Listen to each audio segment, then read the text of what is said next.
Olá, doutores estranhos e doutoras estranhas, eu sou Otávio Uga, este é o Super 8 e hoje vamos falar do que teoricamente seria a primeira sequência do filme de 2016, mas como o personagem já andou sassaricando em muitas outras aventuras por aí, na verdade esse filme aqui é uma continuação do universo compartilhado que a Marvel segue construindo e uma preparação para o que tá por vir. Bom, já eu vou deixar isso mais claro, mas antes, simbora!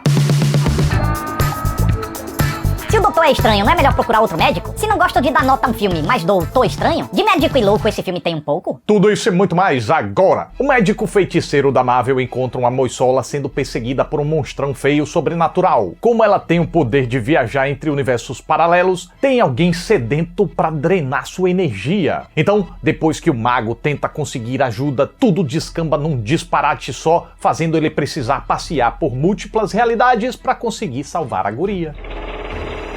Eu falei múltiplas realidades, né? Bom, é só forma de dizer e de vender o filme. Porque Doutor Estranho no Multiverso da Loucura até tem loucura, mas o multiverso não é tão multi assim. O título e a campanha de marketing realmente trabalharam para fazer o galerê acreditar que esse novo capítulo da franquia seria mais um grande evento com grandes acontecimentos, grandes reuniões e grandes desdobramentos no futuro da franquia. E não é. O conceito de multiverso mesmo só deu um pequeno passo além do que já tinha sido apresentado na série Loki e no filme do Miranha Sem Volta Pra Casa. As grandes viradas que os universos paralelos vão trazer pra franquia ficaram só na promessa. Então, é fácil se frustrar se você alimentar expectativas demais nesse sentido. Agora, quem foi ao cinema com a mente mais limpa e aberta pro que quer que fosse apresentado, acho que pode desfrutar um pouco mais do que o filme tinha propriamente a oferecer, que é uma aventura mais fechada, mais simples e linear, o que pode ser bom ou ruim, porque por um lado é gratificante quando uma trama impacta no universo do qual ela faz parte, por outro é elogiável que os filmes não sejam tão dependentes assim uns dos outros. E esse filme aqui, ele tá no meio termo. Pra frente, tá certo que não gera mais do que algumas consequências através da introdução ou reforço de um ou outro elemento e guinadas nas trajetórias de um ou outro personagem, mas pra trás, com o que já passou, aí o vínculo já é um pouco mais forte sim. Até por isso eu acho esse filme meio complicado para iniciantes em Marvel. Para entender a trama, eu acredito que o filme consiga se fundamentar sozinho e ter uma existência independente. Mas te falar que faz bem ter visto antes o Doutor Estranho 1 e a série WandaVision para captar melhor alguns contextos e aceitar melhor certos caminhos que este filme percorre, já que tá na série o embrião que aqui germina e se torna tão importante que acaba servindo como motor da trama, pois é dele que partem as motivações decisivas dela. E se essas motivações podem parecer indigestas até para quem viu a série, imagine para quem não viu. Agora, se você quiser apreciar o máximo do passeio, eu acho bem importante conhecer toda a trajetória do Stephen Strange, da Wanda e do multiverso nesse universo compartilhado. Ah, Otávio, mas até o Sam Raimi disse que não viu tudo. Bom,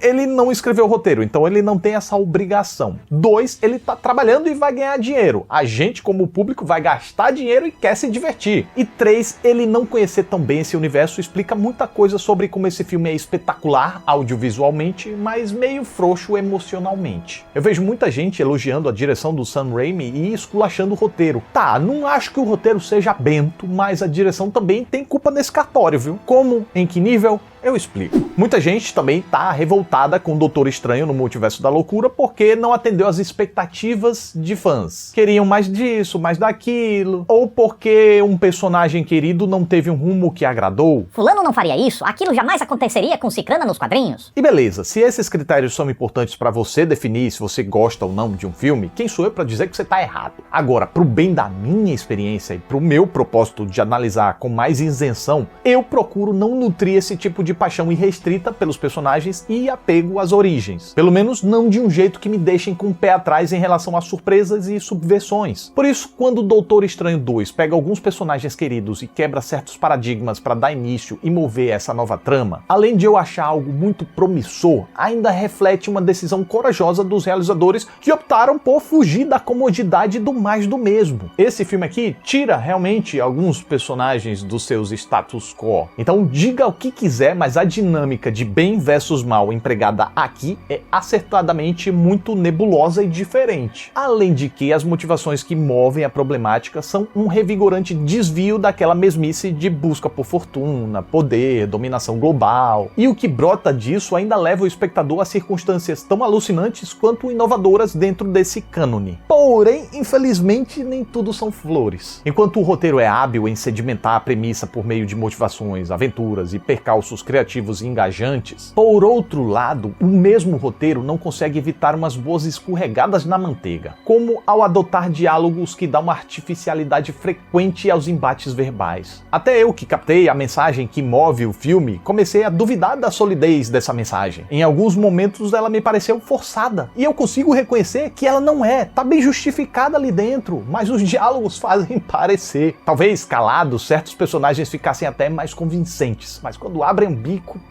Mas nem por isso as fragilidades do roteiro param por aí não, tá? Apesar da inspiração na premissa e em situações isoladas, as pontes entre essas situações me pareceram muito frouxas. É que o roteiro não parece estar muito interessado em construir uma cadeia de eventos mais orgânica, em que uma coisa puxa a outra, que puxa a outra mais naturalmente. E assim começa a apelar desgovernadamente a conveniências, simplificações e desculpinhas esfarrapadas para conseguir passar de página. E o mais louco é que o roteiro parece ter consciência disso, pois canalhamente tenta esconder suas fragilidades atrás de acontecimentos atribulados, e a quem perceber eles dedicam mais algumas conversinhas vagabundas em momentos decisivos para fingir tapar os buracos. Vamos dar alguns exemplos? Pois bem, dentre tantas possibilidades de universos, eles só visitaram aqueles que realmente importam porque, sem querer, sabiam o que estavam fazendo. para resolver uma certa questão essencial, é só confiar no seu potencial e tá tudo certo. E quer mais? Pois tem mais. Em certo momento fica estabelecido que roubar um poder é rápido. Logo depois, demora uma eternidade. O Darkhold dá só uma sugestão de comportamento, corrompe totalmente quem o possui, ou varia de acordo com a necessidade do texto. Essas coisas explicam? Explicam, mas explicam bem? Aí já é mais 500 e vai de acordo com o gosto do freguês. Eu mesmo assim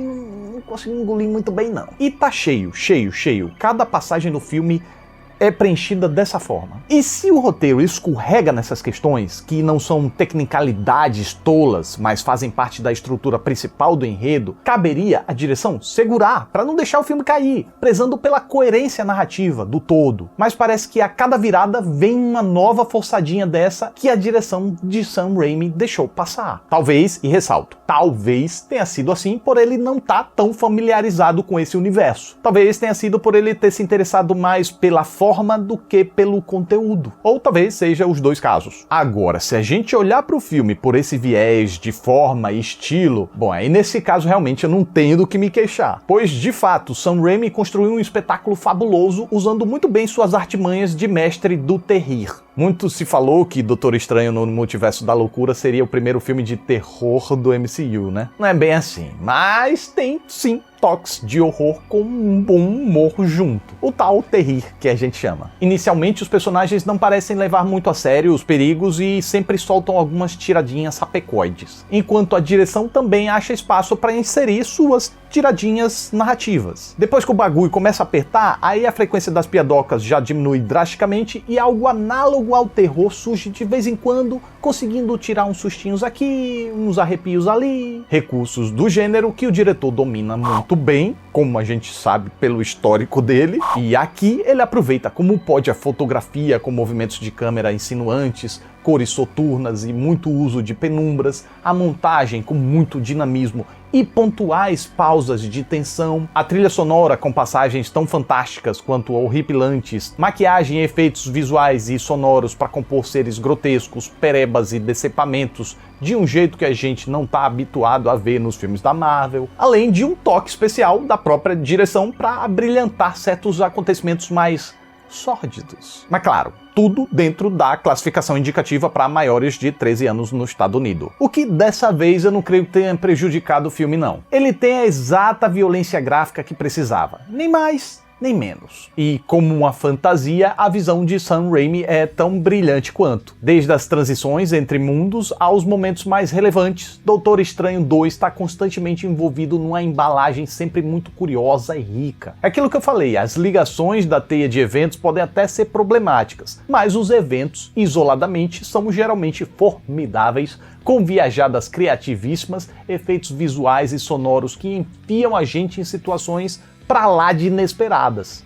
E sequências de ação que dão gosto de ver, apesar de que o uso de poderes me pareceu meio limitado. Poxa, é magia e feitiços, eu acho que cabe um pouquinho mais do que raios e escudos, né? Tipo a batalha musical, que foi entusiasmante justamente por ser um fator surpresa. Quanto aos personagens, bom, Stephen Strange tá novamente muito poderoso à frente da trama, não poderoso de poderes, mas poderoso de capacidade narrativa de carregar o filme, e com ele a gente vê um empenho genuíno para tentar resolver as problemáticas do filme. E falando do intérprete, o Benedito segue em perfeita comunhão com o personagem. Além de muita verdade psicológica e uma propriedade física para realizar os feitiços, ele também volta com aquele toque suavemente sarcástico e arrogante, o que, por ser assumido, confere a ele uma maior dignidade e preserva aquela nossa simpatia. Até porque quando o personagem é rechaçado por eventuais defeitos, ele reconhece esses defeitos e tenta fazer a coisa certa apesar disso. Agora, tão plenamente elogioso eu já não consigo ser com a Elizabeth Olsen. Enquanto vive dilemas e dores e sofrimentos, ela segue com aquela verdade dedicada que apresentou em WandaVision. Agora, quando ela tentou fazer um tipo ameaçadora, aí me pareceu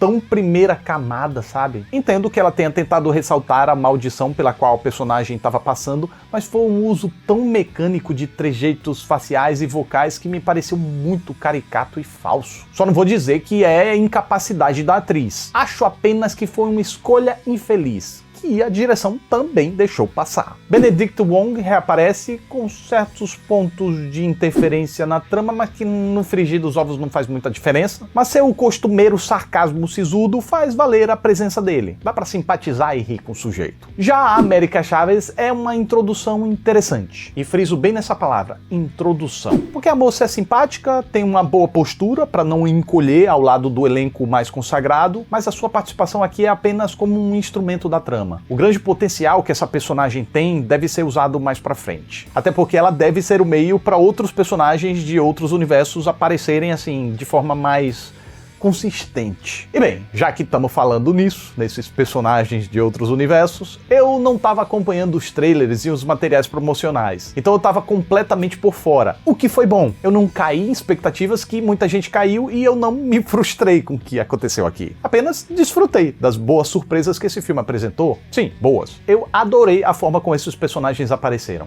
Mas não seguem os padrões dos quadrinhos? Pois é, como eu disse, eu não tenho esse apego. E tem uma coisa muito positiva que vem com esses personagens, porque se os filmes da Marvel têm uma dificuldade de mexer demais na integridade dos personagens oficiais, a menos que seja um caso muito bem pensado, já prevendo o que eles vão precisar ou não no futuro da franquia, ao utilizar versões alternativas dos personagens, ao menos os realizadores podem usar um pouquinho mais para causar maiores impactos no nosso emocional. Claro, novamente, aqui entram aquelas tais conveniências e simplificações que o filme adora fazer. E nesse caso eu tô me referindo a nerfadas e tunadas que variam apenas dependendo das necessidades do roteiro. O que na verdade não é nem novidade na franquia como um todo. Pelo menos essas oscilações aconteceram aqui em prol de boas subversões. Apesar de eu ter dedicado um bom tempo para falar dessas e outras fragilidades, eu sou capaz de achar Doutor Estranho no Multiverso da Loucura um filme muito divertido, sobretudo graças ao seu primor técnico. Entre aspas, porque fotografia, montagem, efeitos, etc e tal, e coisa e pimba, a gente chama de técnico, mas na verdade são setores muito artísticos. E o roteiro, por mais canalinha que seja, fingindo que a gente não tá notando suas fragilidades, também tem bons méritos na criação de situações ímpares. Falhou nas emendas? Ok, mas pelo menos deu material suficiente pro costumeiramente inspirado Sam Raimi brincar na direção e nos proporcionar um espetáculo de enlouquecer os nossos sentidos. E essa é minha reação enquanto assisti ao filme. E galera, por favor, não sejam daqueles malas que diz que eu arreguei no final pra não desagradar os fãs. A gente já passou dessa página, né? Eu já dei muitos exemplos mais do que suficientes de que eu sempre priorizo a minha sinceridade, doa quem doer. E sim, eu sou capaz de me divertir com um filme mesmo encontrando falhas nele. E na moral, o quanto eu gostei de um filme é o que menos importa nos meus vídeos, porque essa é a parte mais pessoal, mais subjetiva dessa nossa conversa. Mas quer saber o quanto eu gostei? Só a título de curiosidade? Tá bom, eu vou fazer um que eu não costumo fazer e mandar um 7. Assim como o novo Batman. Diferentes entre si, mas gostei dos dois no mesmo nível. Ah, mas você não concorda. Mas você não tem nem que discordar ou concordar. É o meu gosto. Essa foi a minha experiência baseada na minha bagagem. A sua é outra mesmo, gente. O que pode ser discutido, discordado ou concordado tá em praticamente tudo que eu falei ao longo do vídeo. Aproveitem. A crítica é para isso, para reativar pontos da sua experiência e para gerar reflexão. Não venham aqui para buscar uma validação da sua opinião, porque a partir do momento que você não encontrar ela, você vai se frustrar. Ah, e eu decidi fazer esse epílogo porque esse tipo de vídeo sempre traz uns sumidos que quase nunca aparecem. E aí eu decidi aproveitar para reforçar para esse galerê qual é o papel da crítica. Tamo entendido? Joia! Então é isso, mais um Super 8 tá chegando ao final. Eu fico muito grato pela atenção de vocês. Muito obrigado, até a próxima aí. Menino, justamente hoje que eu tô gravando atrasado, minha magia resolveu falhar. Até parece que não é porque eu não tive tempo de fazer o efeito. Mentira, né, gente? É só coincidência. Coincidência.